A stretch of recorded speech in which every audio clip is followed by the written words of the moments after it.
Sekarang kita akan masuk insyaAllah pada kesempatan ini. Semoga Allah berkahi bab ke-76 dari kitab Riyadhus Shalihin yang tulis oleh Imam Nawawi rahimahullah tentang bab sabar menahan gangguan.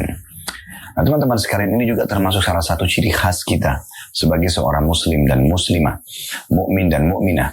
Bagaimana sabar itu sangat menonjol dan menjadi sebuah karakter dasar dari setiap muslim. Karena memang kita dianjurkan untuk melakukan atau menghadapi permasalahan yang sedang ada dengan sabar. Kita nggak akan memiliki solusi yang lain.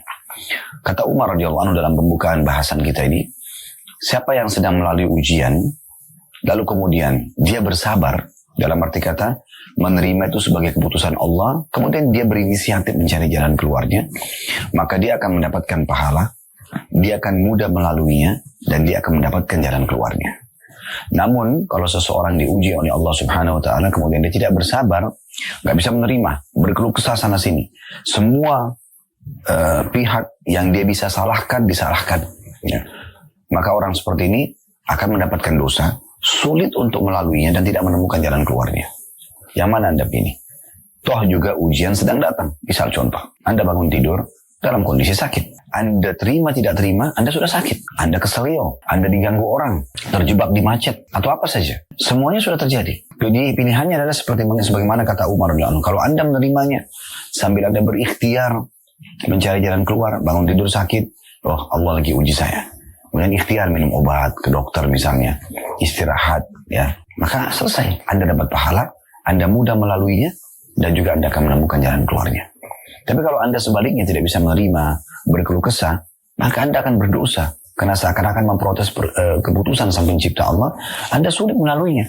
Terus Anda berkeluh kesah sana sini, tapi Anda yang jadi sulit.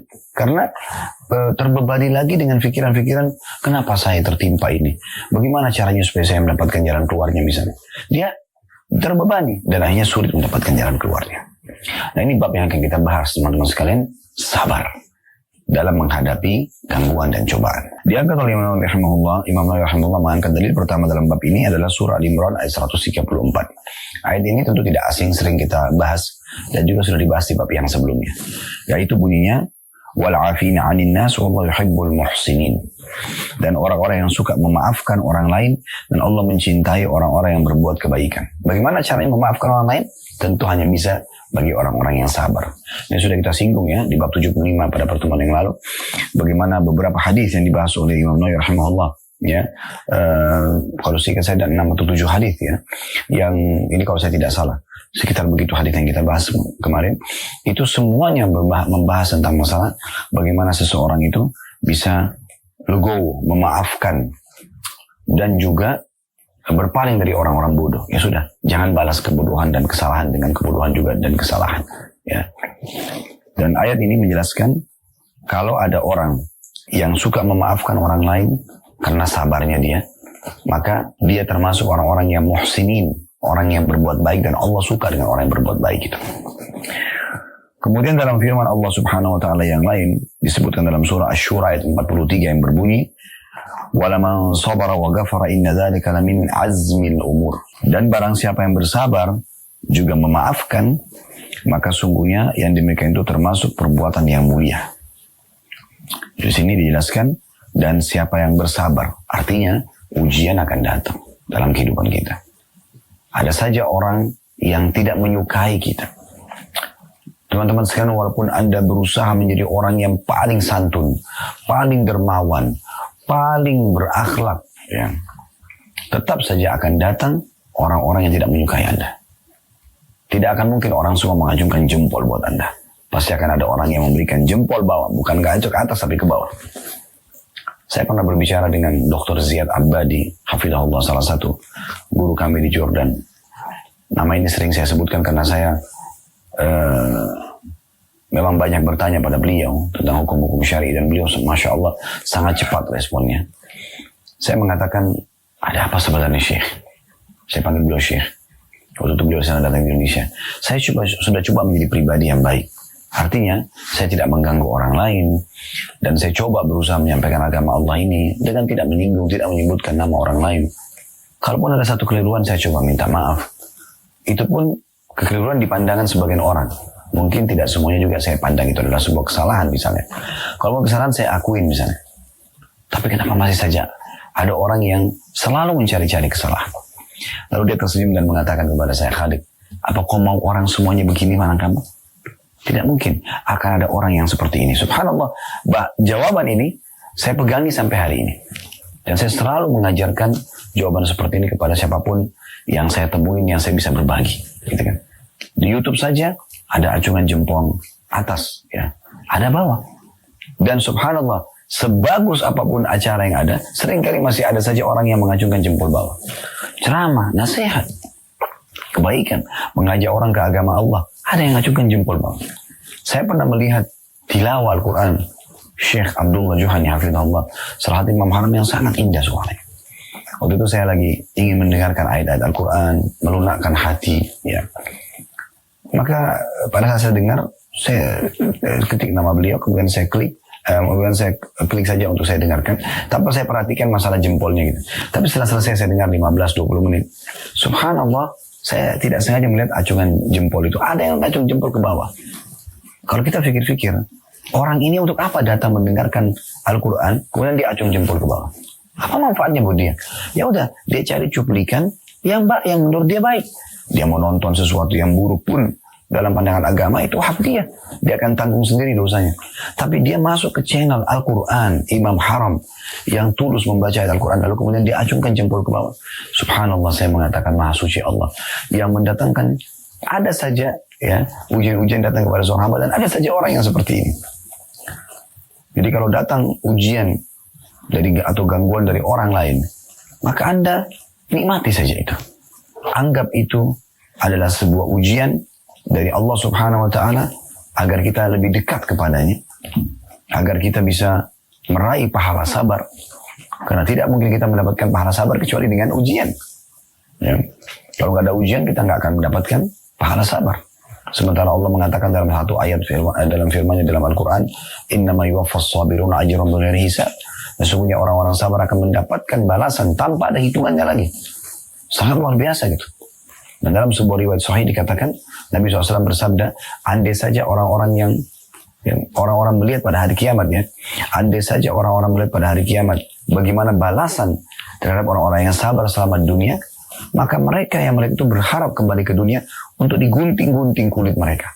Cari cobaan yang paling berat, sakit sekali, gunting, ya, digunakan untuk menggunting-gunting kulit kita, sakit sekali. Tapi mereka berharap itu, kata Nabi SAW, agar mereka mendapatkan balasan orang-orang yang sabar. Oleh karena itu ujian memang akan datang. Dan Nabi SAW mengatakan dalam sebuah hadis yang sahih juga, Inna Allah idha ahabba abdan ibtalah. Kalau Allah cinta seorang hamba, Allah akan mengujinya. Subhanallah. Kenapa Allah menguji? Kenapa bentuk cintanya Allah adalah ujian? Agar kita menyadari kita punya Tuhan yang mengatur. Dan di saat itu, kesempatan emas kita mendekatkan diri kepadanya. Di saat lagi ada ujian, air mata kita mudah untuk menetes. Hati kita lebih lunak. Kita memohon Allah Subhanahu wa Ta'ala menyelamatkan kita dari mara bahaya itu.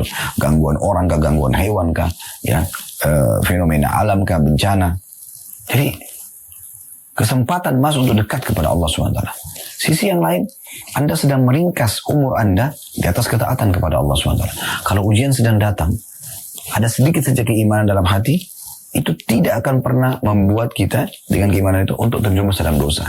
Kalau orang tidak ada iman, mungkin dia ke diskotik, ke bar, mabuk-mabukan, narkotika, perang-perangan, bunuh diri. Ya kan? Tapi orang beriman tidak. Kalau ada dalam hatinya seperti biji sawi dari keimanan, tidak mungkin.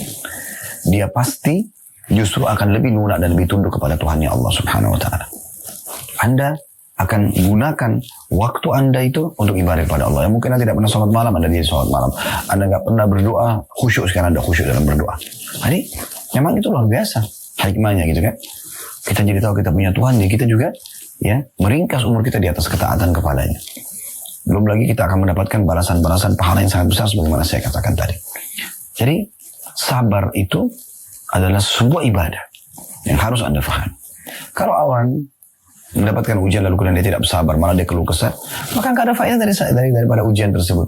Ujian itu justru untuk dia lebih meningkat levelnya, level keimanan, ya, agar dia bisa lebih dewasa, lebih bijaksana.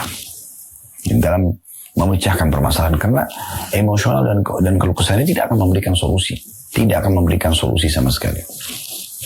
Baik, beliau mengatakan, dan hadis-hadis dalam bab ini banyak sekali beliau mengatakan, dan sudah disebutkan dalam bab sebelumnya. Mungkin ada bab sabar khusus yang pernah kita bahas ya. Namun di sini beliau mengangkat ya sebuah hadis saja dalam bab ini. Hadis ini adalah nomor 653 dari awal belajar, berbunyi dari Abu Hurairah radhiyallahu anhu, anna rajulan qala ya Rasulullah, inna li qarabatan asiluhum wa yaqta'uni wa uhsinu ilayhim wa yusi'una ilayya wa ahlumu anhum wa yajhaluna alayya. Faqal la in kunta kama qulta faka'annama tusiffuhumul mal wa la yazalu ma'aka min Allah ta'ala dhahirun alayhim ma dumta ala dhalik. Hadis ini diriwayatkan ya, oleh Imam Muslim. Terjemahannya, kata Abu Hurairah radhiyallahu anhu bahwasanya ada seseorang laki-laki berkata, wahai Rasulullah, saya mempunyai kerabat, saya menjalin silaturahim dengan mereka, ya, tapi mereka malah memutusku atau memutuskanku. Saya selalu berbuat kebajikan atau kebaikan kepada mereka, tetapi mereka berbuat buruk kepadaku. Saya selalu santun terhadap mereka, namun mereka selalu saja berbuat bodoh terhadapku. Lalu Nabi SAW bersabda, jika apa yang telah kamu katakan itu benar, maka seolah-olah kamu memberi makan mereka abu yang panas, dan Allah yang Maha Tinggi selalu menolongmu dalam menghadapi mereka selama kamu seperti itu. Subhanallah ya, ini luar biasa gitu. Dan beliau mengatakan sini, saya langsung bacakan dulu, ada tambahan di bawah kata Imam Nawawi rahimahullah. Kata Imam Nawawi rahimahullah, dan syarah hadis ini telah hadir pada bab bakti kepada orang tua dan juga silaturahim. Artinya sudah pernah disebutkan masalah ini. Baik, kita coba teman-teman sekalian memberikan penjelasan umum dulu hadis, baru kita korek faedahnya. Faedah umum daripada hadis adalah bagaimana seorang sahabat ini datang kepada seorang alim. Tentu Nabi SAW seorang alim. Selain Nabi memang orang yang paling alim, yang paling paham agama. Dan ini yang harus dilakukan oleh setiap muslim. Datang kemudian berkeluh kesah. Nah, berkeluh kesah ini dalam arti kata menyampaikan, ingin menanyakan hukum. Ya, menanyakan hukum. Lebih tepatnya bukan keluh kesah sebenarnya. Menanyakan tentang hukum. Karena saya sering bahasakan di pengajian secara umum, kalau Anda mau curhat, yang paling tepat kepada Allah Subhanahu wa Ta'ala. Curhatnya itu kepada Allah Subhanahu wa Ta'ala, bukan kepada manusia. Dokter Anda konsultasi, ustaz juga Anda konsultasi. Konsultasi saja. Sahabat ini konsultasi. Lalu kemudian dia mengatakan, ya Rasulullah, saya ini punya kerabat. Kerabat-kerabat ini, kalau saya silaturahim dengan mereka, malah mereka sengaja memutuskanku. Artinya, saya datang, mereka nggak datang. Gitu. Saya berbuat baik sama mereka, mereka justru berbuat jahat padaku. Saya santun dengan mereka, mereka malah berbuat bodoh terhadapku. Jadi, semua perbuatan baik ini dianggap remeh. Bahkan dijadikan bahan olok-olokan. Kata Nabi SAW, kalau kau benar apa yang kau kerjakan, maka kau akan mendapatkan dua hal. Yang pertama adalah, kamu seakan-akan sedang memasukkan ke dalam mulut mereka abu panas. Maksudnya, mereka itu sebenarnya akan tersiksa dengan itu. Apalagi kalau kamu tidak menanggapinya. Karena orang yang memancing emosi kita, berharap kita justru terpancing ya. Dan akhirnya kita pun seperti mereka, jadi orang bodoh. Dan kita sudah bahas pada bab 75, pada pertemuan yang lalu tentang masalah. Tidak boleh balas kebodohan dengan kebodohan. Dia berdosa, kita berdosa. Dia jelek, kita jelek. Dia jatuh di mata masyarakat, kita pun ikut jatuh. Jadi harusnya kita lebih bijaksana. Jangan sampai terpengaruh, terbawa arus dengan apa yang mereka lakukan itu. Nah, yang kedua yang kamu dapatkan, kata Nabi SAW adalah, kamu akan terus diberikan oleh Allah SWT pertolongan selama kamu dalam keadaan itu. Maksudnya tetap aja tidak balas kebodohan dengan kebodohan. Kan aneh sekali kalau ada orang menggibah, kita balas gibah. Memfitnah, kita balas fitnah. Maka dia dosa, kita dosa. Dia jelek, kita jelek. Gitu kan. Dia jatuh di mata masyarakat, kita pun akan ikut jatuh. Dua-duanya jadi tidak baik. Tapi yang kita dianjurkan adalah justru mereka marah, kita senyum saja. Mereka menyebarkan isu hoax, bohong, fitnah, biarkan saja. Seakan-akan kita tidak mendengarkan berita itu. Saya coba dalam hidup saya terapkan pola ini, teman-teman sekalian. Luar biasa. Orang mau berbicara apapun tentang saya, yang penting saya tidak melakukannya misalnya. Ya udah, tenang aja, nanti Allah akan datangkan pertolongan. Kalaupun kita melakukannya, misalnya ada satu perbuatan yang dilakukan, terus kemudian Anda melakukan, lalu datang serangan terhadap perbuatan tersebut, Anda jadikan sebagai bahan introspeksi diri. Anda bertobat kepada Allah, Anda perbaikin kesalahan itu kan. Apalagi kalau Anda tidak melakukannya. Kayak saya pernah tidak melakukan, tapi orang-orang pada nuduh. Oke, kita biasa saja. Karena subhanallah Allah datangkan betul-betul seperti sabda Nabi SAW, pertolongan yang luar biasa.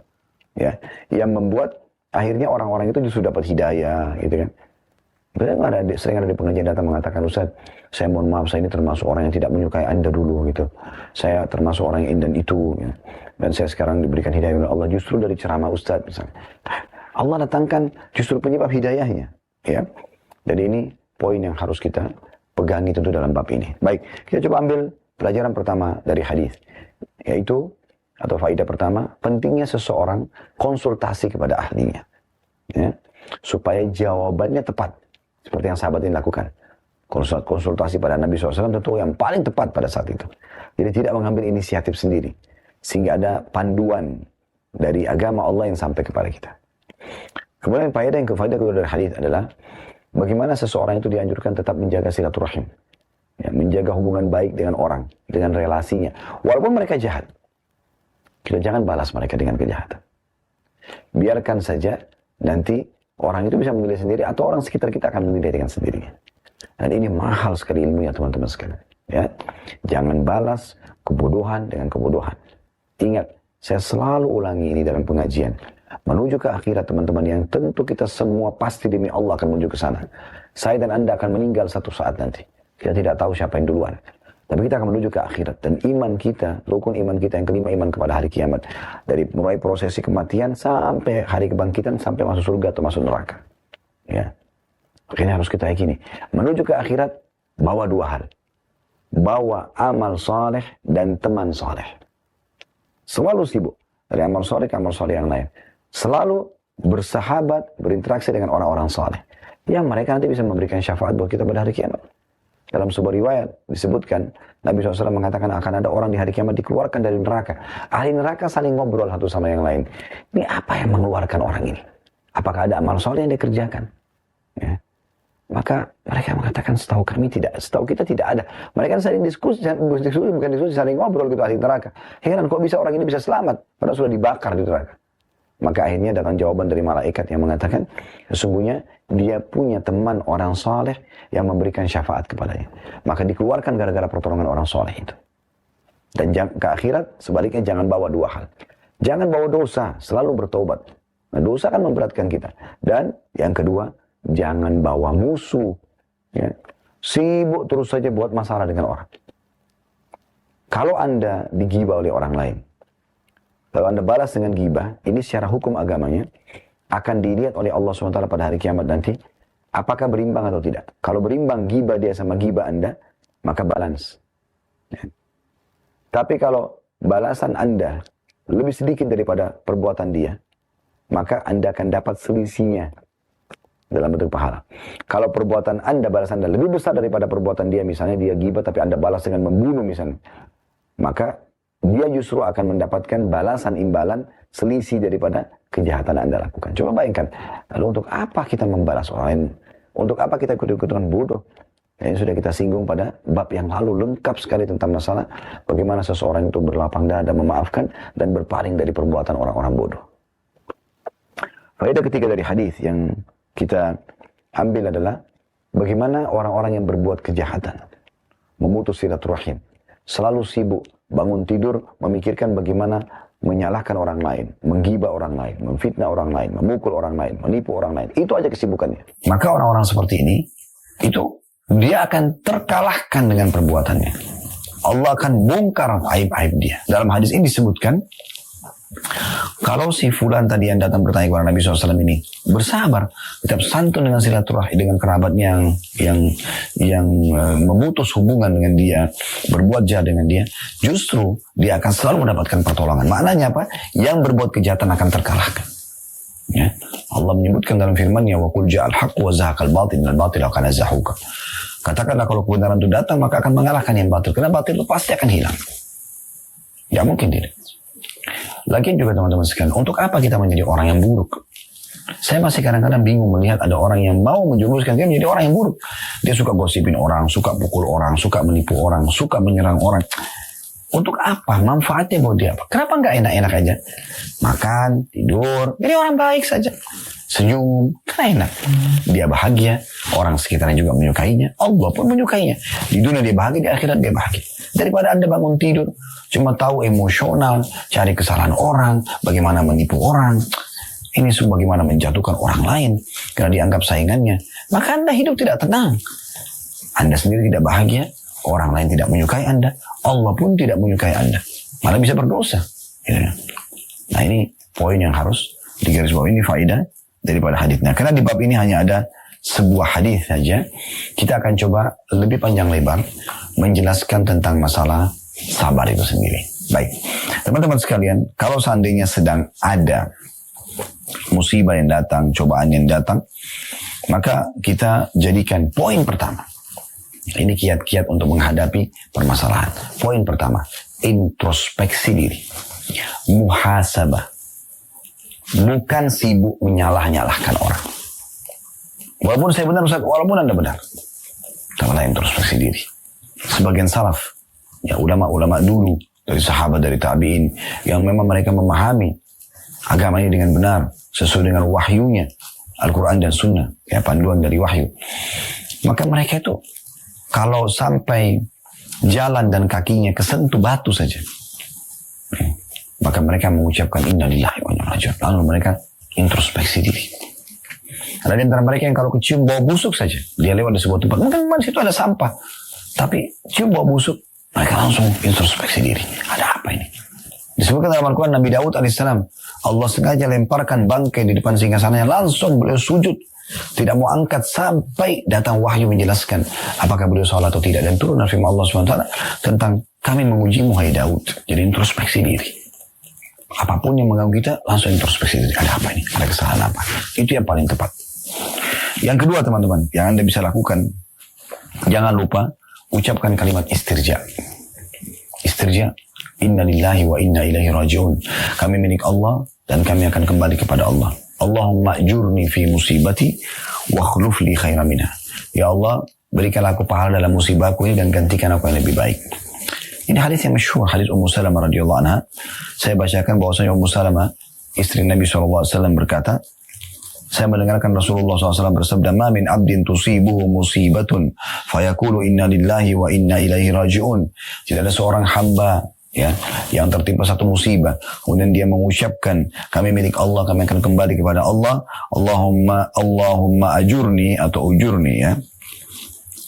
Allahumma ajurni fi musibati, ya Allah tolonglah atau berikanlah aku pahala dalam musibahku ini ya, atau balasan atau ganjaran ya dalam musibahku ini, wa akhlif li khairan minha, dan gantikan aku dengan sesuatu yang lebih baik. Dan itu yang kita ucapkan, kalimat istirja, inna lillahi wa inna ilaihi raji'un, kami milik Allah, kami akan kembali kepada Allah. Allahumma ajurni fi musibati, ya Allah berikanlah aku balasan yang besar dari musibahku ini, wa akhlif li khairan minha, dan gantikan aku lebih baik daripadanya. Maka kata Nabi SAW, ya, beliau mengatakan ini, qalat, falamma tuwfiya Abu Salamah, qultu kama amarani Rasulullah SAW. Ya. Maka pada saat wafat suamiku Abu Salamah, aku mengamalkan dan mengucapkan apa yang telah diperintahkan Rasulullah SAW ini. Ya. Fa akhlafallahu li khairan minhu Rasulullah SAW. Maka Nabi SAW, maka Allah pun menggantikan untukku Abu Salamah yang lebih baik dari dia, yaitu Rasulullah SAW. Ya. Dalam sebuah riwayat yang lain dikatakan, yang mirip dengan ini, tapi riwayat ya, tentu tadi itu hadis ya, yang sahih hadis ini diriwayatkan oleh Imam Muslim. Dalam riwayat lain dikatakan, siapa yang membaca ini kata Nabi SAW, maka Allah akan ganti kesedihannya menjadi kegembiraan. Dan Ummu Salamah mengatakan, Nabi Allah, saya mengamalkan ini selama 3 bulan. Ya. Sampai akhirnya datang lamaran Nabi SAW pada saat itu. Ya. Kemudian yang perhatikan yang ketiga adalah, ketahuilah bahwasanya sabar adalah ibadah. Dan pastikan akan mendatangkan pahala yang besar. Saya sudah bacakan tadi firman Allah Subhanahu wa taala dalam surah Zumar ayat 10 ya. Innama yuwaffas sabiruna ajrahum bighairi hisab. Orang-orang yang sabar akan mendapatkan pahala tanpa ada hitungan lagi. Imam Al-Auza'i mengatakan pahala bagi orang yang bersabar tidak bisa ditakar dan ditimbang. Mereka benar-benar akan mendapatkan ketinggian derajat karena sabarnya itu. As-Su'di juga berkata rahimahullah, balasan orang yang bersabar adalah surga. Langsung balasan yang paling tertinggi. Yang keempat teman-teman sekalian, semua musibah itu yang beratnya cuma di awal. Kalau Anda bisa sabar di awal, maka Anda bisa sabar setelahnya. Ya, oleh karena itu, sabar saja. Memang berat ya, di awal. Tapi kalau Anda sudah lewatin masa-masa itu, dengan Anda bersabar, Anda terima sebagai keputusan Allah. Kayak tadi bangun tidur sakit misalnya, terima sebagai keputusan Allah. Diganggu orang, terima sebagai keputusan Allah. Kalau Anda mulai ikhtiar mencari jalan keluar, maka setelahnya akan jadi ringan. Sesuai dengan sabda Nabi SAW, innamas sabru inda sadmatil ula. Sesungguhnya sabar itu ya, dimulai ketika awal ditimpa musibah. Disitulah puncak pahalanya. Disitulah puncak pahalanya. Ya. Kemudian yang kelima, teman-teman sekalian, hadapi musibah itu dengan sabar. Maksudnya, coba cari tahu keutamaan sabar. Di antaranya kita sebutkan, tentu masih banyak yang lainnya. Sebagai contoh misalnya, kata Ali radhiyallahu anhu, as-sabru minal imani bimanzilati ra's minal jasad, wala imana liman la sabra lahu. Sabar dan iman adalah bagian kepala. Sabar itu dari keimanan, posisinya dalam keimanan seorang mukmin ya, tolak ukurnya. Sabar itu kedudukannya dalam iman itu sama dengan kedudukan kepala dari jasad. Dan tidak ada keimanan bagi orang yang tidak sabar. Anda bisa bayangkan kalau manusia tidak ada kepalanya, mati. Gitu. Artinya kalau tanpa sabar tidak bisa hidup. Maka coba cari tahu tentang keutamaannya. Banyak sekali hadis menyebutkan masalah sebagaimana yang sudah kita singgung juga ya. Kemudian selanjutnya teman-teman sekalian, yang keenam adalah ketahuilah di setiap ujian akan ada akhirnya. Asal Anda bersabar. Firman Allah SWT yang masyhur, fa inna ma'al usri yusra. Allah ulangi lagi, inna ma'al usri yusra. Dalam ayat yang masyhur ya. Sesungguhnya sesudah kesulitan akan mudahan. Kalau Allah ulangi lagi. Dan pastikan, inna itu harfu ta'kid. Inna ma'al usri yusra. Pasti di setiap kesulitan akan ada kemudahan. Bukankah Anda selama ini sudah melalui banyak sekali ujian? Dan bukankah Anda sudah keluar dari permasalahan itu sekarang? Walaupun akan ada ujian-ujian lagi ke depannya. Iya pasti. Allah memberikan jalan keluar. Tapi beruntunglah orang yang keluar sudah mengambil pelajaran. Mendapatkan maksimal pahala. Kalau Anda ikut dalam satu pelatihan di sebuah camp misalnya. Pasti Anda tidak langsung spontanitas ya. Betah di tempat pelatihan itu. Bahkan kadang-kadang walaupun hotel bintang 5, programnya padat. Kalau Anda sabar laluin, dari pagi sampai malam pelatihannya, di luar kota misalnya, sampai Anda selesai, 3 hari, 5 hari pelatihan, nanti Anda akan rasakan ya, kenikmatannya. Subhanallah, saya pada tahun lalu haji, semoga Allah SWT terima, dan kabulkan dan memudahkan juga bagi teman-teman yang belum haji untuk bisa haji. Kami pada saat masuk di kemah, mulai tanggal 8 Zulhijjah, hari Tarwiyah, tanggal 9 di Arafah, tanggal 10, 11, 12, 13 di Mina, tinggal di kemah, tempat tidurnya bersebelah-sebelahan. AC kadang-kadang panas, ya, kadang-kadang kedinginan, ya, walaupun di situ musim panas ya, tapi AC di kemah. Kita sedang bersebelahan dengan jemaah yang lain. Ada yang suka dingin, ada yang tidak suka dingin. Pada saat yang tidak suka dingin mematikan AC, yang suka dingin kepanasan. Kadang-kadang juga ada orang yang suka dingin membiarkan AC menyala, yang tidak suka dingin kedinginan, kesian. Gitu. Makan bersebelahan, ya. Kadang ada orang tidur lalai, mungkin dia ngorok, maaf, mungkin dia ngigau, maaf, mungkin dia keluarkan angin bersama-sama dengan orang semua. Ya. Tetapi pada saat kami sudah selesai meninggalkan kemah ini, dan kami masuk ke hotel bintang 5, pada saat itu semua masing-masing sudah di kamarnya, udah nggak bersebelah-sebelah lagi. Justru yang dirindukan oleh semua jemaah yang membahasakan ke kami, pada saat suasana di kemah itu. Subhanallah, ya. Yang kita anggap tadinya ujian, ya, dalam arti kata, aduh gimana ya, pakaian yang kita bawa juga pas-pasan, kamar mandinya masih antri, dan segala macam. Sekarang kita sudah di kamar sendiri, justru itu yang dikenang. Justru itu yang paling berharga pada saat sedang kita lalui. Nah itu luar biasa. Kalau Anda mengenal musibah yang telah menimpa Anda, justru di saat itu, di saat sekarang Anda renungi, Anda introspeksi diri, saat itu, saat-saat yang luar biasa Anda sedang melalui sebuah pelatihan yang memang mengangkat ya, derajat Anda dan meningkatkan dan menambah skill Anda. Selanjutnya teman-teman sekalian, yang ketujuh, ya, itu kita perlu ketahui bahwasanya orang semua akan diuji. Dan makin berat ujian, maka makin besar pahalanya.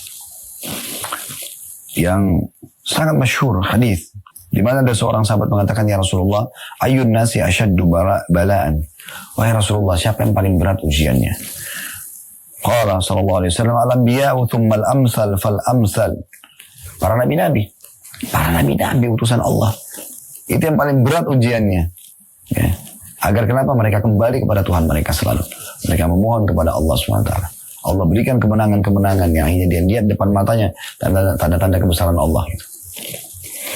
Kemudian yang mendekati iman para nabi-nabi.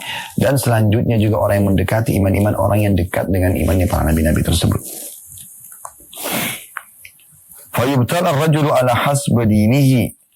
Maka seseorang akan diuji sesuai dengan kadar kekuatan agamanya. Fa in kana dinuhu sulba ishtadda bala'u. Kalau agamanya kuat, justru lebih berat ujiannya. Wa in kana fi dini riqqah ubtuliya ala hasabi dinihi. Dan kalau agamanya lemah, maka akan diuji sesuai dengan kadar kemampuannya saja. Fala yabrah, ya. Nah, fala yabrahil bala' فلا يبرح البلاء بالعبد حتى يتركه يمشي على الأرض ما عليه خطيئة. Seorang hamba senantiasa mendapatkan cobaan hingga dia akan berjalan di muka bumi dalam keadaan bersih dari semua dosa. Solusi yang selanjutnya, yang ke-8. Kalau Anda mau ringan dalam menghadapi cobaan Anda, ingat cobaan-cobaan yang datang kepada Nabi SAW. Beliau menjamin SAW kalau mengingat musibah datang kepada Nabi, maka akan menjadi ringan musibah kita. Coba renungi sabda Nabi SAW, ya, yang berbunyi, liya'zil muslimina fi masaibihim al-musibatu bi. Yang artinya, musibah menimpaku sungguh akan menghibur kaum muslimin.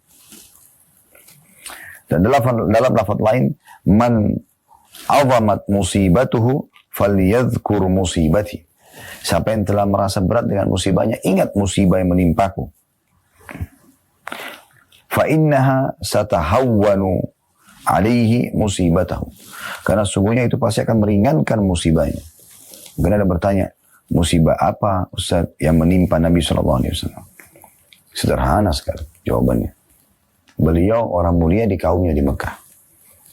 Jalur nasabnya jelas, punya kekayaan, ya, istrinya pun mulia, tokoh orang terkaya di Mekah, Khadijah. Beliau tinggal di komplek perumahan tokoh-tokoh orang Mekah. Tampan, ya, pintar, semua berkumpul pada diri beliau SAW. Ya. Jadi nggak ada yang kurang dari Nabi SAW. Tapi terjadi apa dalam hidup beliau? Diuji sama Allah SWT. Waktu beliau menjadi seorang Nabi, apa yang terjadi? Yang paling pertama menolak paman kandungnya sendiri, Abu Lahab. Dan Abu Lahab ini selain paman juga adalah besannya Nabi. Karena anak Abu Lahab laki-laki menikah dengan anak perempuan Nabi SAW. Dan pada saat Nabi SAW mengiklankan dirinya sebagai seorang Nabi, mengajak orang pada kebaikan. Karena semua yang diperintahkan Allah pasti baik. Jujur, amanah, tanggung jawab, bakti sama orang tua, jenguk orang sakit dan seterusnya. Semua yang dilarang, dusta, mengganggu orang, menipu, mencuri, tidak boleh. Kan baik. Tapi Abu Lahab yang paling pertama membangkang. Nabi SAW terpukul. Bukan cuma itu, dia suruh anaknya laki-laki menceraikan anak perempuan Nabi SAW. Nah, yang dinikahi oleh Utsman tentunya setelah itu. Itu musibah. Istrinya membawa serabut-serabut dari rumput-rumput kering untuk dibakar di pinggir jalan untuk menghalangi jalan Nabi SAW. Beberapa tokoh-tokoh Mekah datang sementara Nabi SAW lagi sujud, diinjak batang leher Nabi. Lagi sujud. Dituangin kotoran unta. Nabi SAW sabar. Tidak menghadapi kebutuhan mereka dengan kebutuhan. Padahal Nabi SAW diberikan kekuatan fisik. Boleh diberikan kekuatan 10 orang. Kekuatan laki-laki. Sebagaimana disebutkan dalam ada hadis Nabi SAW yang berbunyi. Nabi-nabi itu diberikan kekuatan 10. Kekuatan laki-laki. Mereka bisa melawan. Tapi tidak. Mereka dahulukan sabar. Dan sekian banyak contoh yang berhubungan dengan masalah ini tentunya. Kemudian musibah yang lain juga. Yang maksudnya musibah yang masih dalam kehidupan Nabi SAW ya, cobaan. Selain gangguan-gangguan orang itu banyak sekali. Juga dalam diri beliau sendiri, beliau sakit. Ya. Orang-orang dicintai meninggalnya Khadijah, sampai dikenal dengan Amul Huzun, tahun kesedihan pada saat itu. Beliau dikaruniai 7 orang anak, 6-nya meninggal di masa hidup beliau. 3 anak laki-laki beliau, Qasim, Abdullah, ya, dan Ibrahim meninggal di masa kecil. 3 anak laki-laki sekaligus. Ya. Dan semuanya masih kecil. Dan beliau harapkan ini menjadi penerus beliau. Dan 4 anak perempuannya, 3 meninggal di masa hidup beliau. Ya, Ruqayyah Ummu Kalthum, yang menikah dengan Utsman bin Affan radhiyallahu anhu. Kemudian, ya, yang menikah dengan Ali bin Abi Thalib, Fatimah. Dan yang menikah dengan Abul As, yaitu Zainab. Tapi 3 orang ini, Ruqayyah, Ummu Kalthum, dan Zainab meninggal di masa hidup Nabi SAW. Jadi 6 orang meninggal, 3 anak laki-laki, 3 anak perempuan. Tinggal Fatimah meninggal 1 tahun setelah meninggalnya Nabi SAW. Setelah punya kekuatan militer pun, punya kerajaan di Madinah, diganggu oleh orang-orang munafik. Setiap apa yang beliau sampaikan, diolok-olok. Jadi itu musibah yang luar biasa itu. Makanya Nabi SAW mengatakan, siapa yang ditimpa musibah, ingat musibah aku. Maka kan jadi ringan musibah dia. Artinya kalau orang seperti Nabi SAW saja itu diuji, maka apalagi kita. Yang terakhir teman-teman sekalian, yakinlah pasti Allah memiliki hikmah. Dan ini adalah takdir Allah yang sudah Allah tentukan. Ya. Sebagaimana sabda Nabi SAW, kataballahu maqadir al-khalaiq. Allah telah mencatat semua takdir para hamba-hamba. Qabla an yakhluqa as-samawati wal ardi bi 50,000 sana. Sebelum Allah menciptakan langit dan bumi 50.000 tahun. Dan memang Allah Subhanahu wa taala juga mengatakan dalam firman-Nya dalam surah Al-Mu'minun ayat 115 sampai 116, "Afa hasibtum annama khalaqnakum abathan wa annakum ilayna la turja'un?" Apakah kamu mengira bahwasanya sesungguhnya kami menciptakan kamu secara sia-sia? Ya, dan kalian tidak akan kembali kepada kami. Fata'ala Allahul Malikul Haqq, la ilaha illa huwa Rabbul Arsyil Karim. Maka maha tinggi Allah Raja sebenarnya, tidak ada Tuhan selain Dia, Tuhan yang mempunyai arsy yang mulia. Artinya, kami akan uji kalian. Bukan hanya begitu-begitu saja diciptakan. Ada perintah, ada larangan, ada cobaan. Baik, ini teman-teman sekalian gambaran tentang masalah bagaimana kita menghadapi musibah. Kalau benar pasti dari Allah, pada salah dari saya mohon dimaafkan. Subhanakallahumma bihamdika, asyhadu an la ilaha illa anta astaghfiruka wa atubu ilaik. Wassalamualaikum warahmatullahi wabarakatuh.